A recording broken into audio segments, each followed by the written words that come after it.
Baik, perkenalkan, nama lengkap saya Rusada Limanio, NIM 1503030017,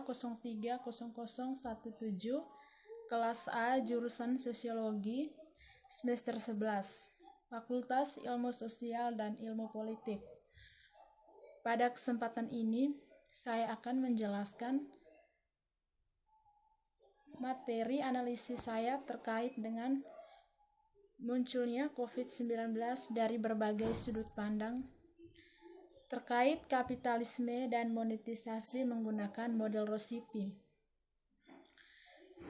Video ini saya buat untuk memenuhi tugas UAS akhir semester. Langsung saja pendahuluan.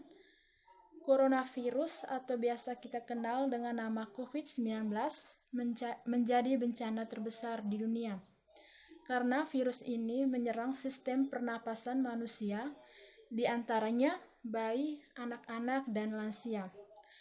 Awalnya merebak di daerah Wuhan, Cina. Kemudian terus-menerus menular di negara lain, termaksud di Indonesia. Sehingga pada awal tahun 2020, pemerintah melaporkan kejadian yang sangat meresahkan dunia dan masyarakat terkait kasus coronavirus ini. Sehingga semenjak bulan Februari 2020, WHO telah menyatakan bahwa negara Indonesia juga masuk ke dalam dunia darurat global terkait virus corona. Kejadian ini merupakan suatu fenomena luar biasa yang terjadi di bumi pada abad ke-21, yang peristiwanya mungkin dapat disamakan dengan Perang Dunia Kedua. Isu terkini dan menggemparkan ini selalu mendapatkan perhatian khusus dari beragam reaksi persepsi berbagai pihak terkait dengan isu wabah virus corona atau COVID-19 ini. Kabar mengenai virus corona atau COVID-19 yang masuk ke negara Indonesia menyebabkan kepanikan di tengah masyarakat. Selain itu, pandangan masyarakat bahwa COVID merupakan sebuah aib yang harus ditutup-tutupi agar tidak dihindari oleh orang-orang. Pemerintah kabupaten atau kota mempunyai tugas sebagai penanggung jawab utama dalam merencanakan dan sekaligus dalam merealisasikan tujuan utama penyelenggaraan kesejahteraan umum. Karena penyebaran virus corona yang terjadi selama 2 minggu terakhir membuat masyarakat di berbagai belahan dunia merasa cemas dan serba ketakutan. Wabah coronavirus yang sedang melanda dunia saat ini menimbulkan kecemasan bagi masyarakat. Karena dengan pemberitahuan yang terus-menerus, kabar yang simpang siur serta munculnya tulisan di majalah atau surat kabar dan juga berita yang ada di TV, ini menambah kekhawatiran terhadap munculnya wabah virus corona atau COVID-19 yang menginfeksi hampir seluruh negara di dunia termaksud di Indonesia. Setiap masyarakat juga harus menerapkan etika batuk bersin, seharusnya tutup mulut dengan menggunakan tisu atau siku tangan. Dan jangan lupa membuang tisu ke tempat sampah tertutup. Saat sekarang di mana hampir semua negara sudah mulai meningkatkan kewaspadaan melalui aneka kebijaksanaan. Indonesia di bawah Menteri Kesehatan atau Menkes justru meminta masyarakat untuk mematuhi protokol kesehatan. Himbauan agar tetap untuk menjaga jarak, mencuci tangan dan memakai masker saat keluar rumah, serta memperbanyak doa agar terhindar dari virus jahat tersebut.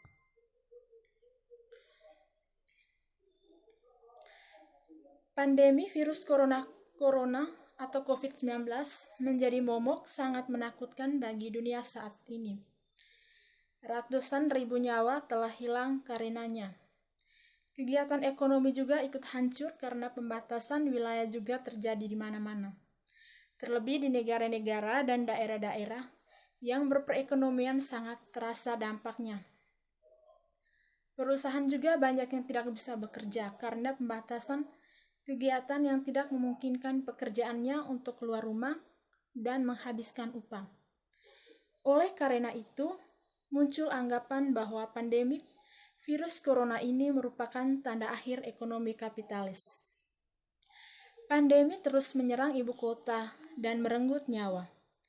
Ketika semuanya berakhir, pemberontakan dimulai jatuh dan seluruh sistem ekonomi meningkat. Berdasarkan jumlah total kematian dibandingkan total kasus saat ini, angka kematian akibat kasus ini sekitar 2-3%. Namun, angka kematian tersebut belum dapat dipastikan karena data masih terus berubah. Penyakit dengan kasus ini banyak ditemukan pada kasus pasien dengan penderita penyakit penyerta seperti diabetes, stroke, penyakit liver kronis, lambung, dan tumor. Misalnya dinyatakan bahwa seseorang dengan riwayat penyakit diabetes lebih rentan tentang virus seperti flu, termaksud virus corona. Selain itu, orang dengan riwayat penyakit jantung ginjal dan usia lanjut serta daya tahan tubuh lemah juga menjadi golongan orang-orang yang memiliki risiko tinggi tertular COVID-19 atau coronavirus. Namun demikian, kebutuhan pengetahuan tentang kesehatan seseorang dapat dilakukan dengan bertanya langsung pada orang tersebut. Sebab hanya dirinya yang mengerti dengan kondisi yang sedang dialami. Sebab infeksi virus pada umumnya sembuh sendiri jika sistem kekebalan tubuh kita kuat dan tidak dibawa ke rumah sakit sehingga tidak mau divonis. Hoaks yang menyangkut kesehatan memang sedang beredar di kalangan masyarakat. Hal ini menunjukkan bahwa hoaks tentang kesehatan lebih populer dikonsumsi masyarakat dan penyebarnya terbilang lebih cepat dibanding berita yang benar. Bahkan informasi yang benar justru jarang menyentuh kepada 1.000 lebih orang. Sementara hoaks populer yang jumlahnya hanya 1% dari jumlah yang benar justru mampu menyebar ke 1.000-100.000 orang. Adapun beberapa rekaman yang menampilkan orang yang sedang menderita karena COVID-19, termaksud yang sakit di rumah sakit atau fasilitas perawatan kesehatan di rumah sakit, atau orang yang sedang batuk, tidak akan membatasi monetisasi. Dengan ketentuan bahwa adegan tersebut muncul sekilas dan digunakan sebagai untuk suatu cerita. Beberapa petugas rumah sakit yang memberikan informasi yang salah mengenai masalah kesehatan terkait COVID-19. Hal ini mencakup konten yang mendorong tes atau pemeriksaan non-medis untuk COVID-19 palsu atau tidak beredar mengenai penyebab virus tersebut. Monetisasi untuk semua pelayan terus bekerja keras menjalankan kembali operasi peninjauan terkait protokol kesehatan dalam menghadapi situasi terkini yang disebabkan COVID-19. Karena krisis COVID-19 semakin meluas, maka pemerintah kota bekerja sama dengan beberapa lembaga-lembaga agar kegiatan untuk sementara diliburkan. Dengan adanya peraturan yang sudah dibuat ini, mengimbau kepada seluruh masyarakat agar selalu melakukan protokol yang sudah disampaikan demi keselamatan dan kesehatan. Untuk itu, disarankan kepada aparat penegak hukum untuk melakukan penindakan kepada para penyebar hoaks.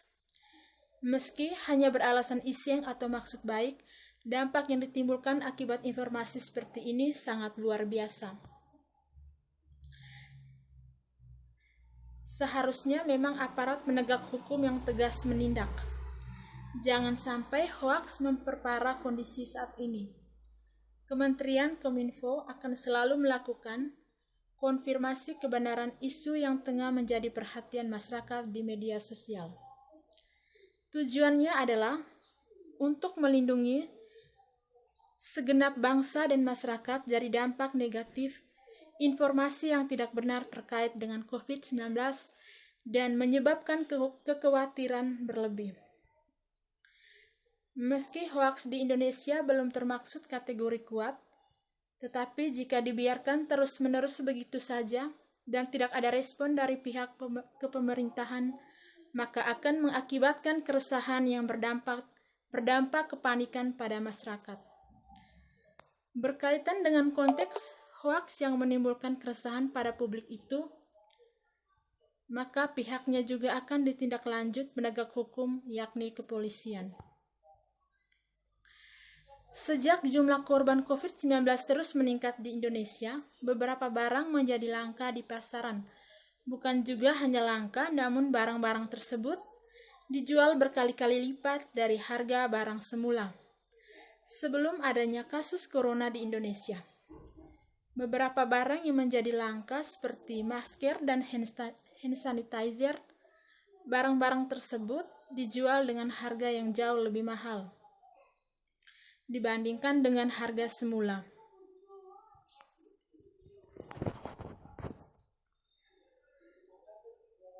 Dengan banyaknya korban, menyebabkan pengurangan jumlah pekerja dan menimbulkan sistem baru di dalam pemerintahan. Melihat kejadian tersebut, COVID-19 ini dianggap sebagai mimpi buruk bagi kapitalisme dan menyebabkan dampak yang lebih kompleks pada sistem ekonomi. Hal ini sesuai dengan kebutuhan ekonomi, di mana ketika pemerintah meningkat, namun barang semakin menipis, maka harga semakin meningkat. Bahkan dengan masyarakat, dengan memborong barang-barang tersebut, sehingga adanya penumpukan barang. Namun, bagi masyarakat menengah yang bawah, justru tidak bisa mendapatkannya. Bahkan hanya terjadi pada alat-alat pelindung diri. Masyarakat juga berbondong-bondong membeli barang-barang kebutuhan pokok dengan jumlah banyak.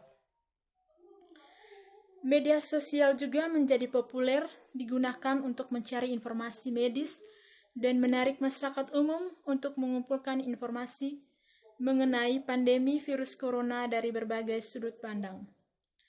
Selama hari-hari ini, orang-orang terpaksa di rumah dan media sosial telah terhubung dan mendukung pembaruan kesadaran dan pandemi.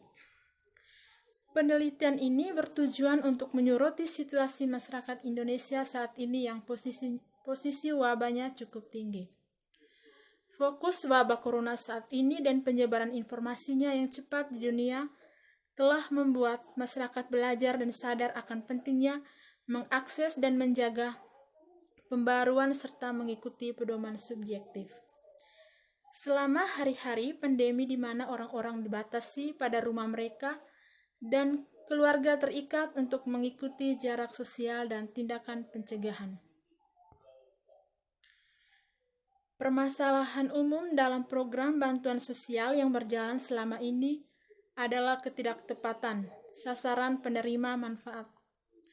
Meskipun demikian, pemantauan tersebut menemukan bahwa sebagian besar penduduk menerima bantuan sosial pemerintah. Hal ini merupakan informasi penting bagi pemerintah terkait dengan mekanisme pelaksanaan program yang berjalan saat ini.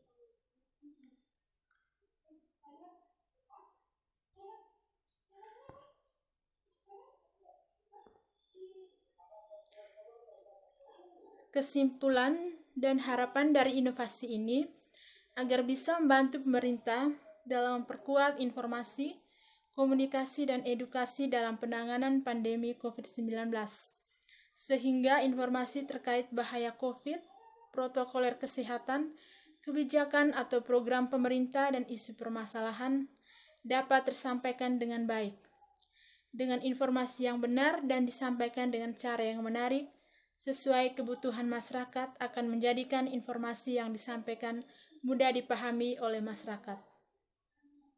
Selain itu, inovasi juga diharapkan dapat menjadi sumber informasi terpercaya bagi penyuluhan sosial dalam mengakses konten penyuluhan untuk disebarluaskan kepada masyarakat. Sekian dan terima kasih.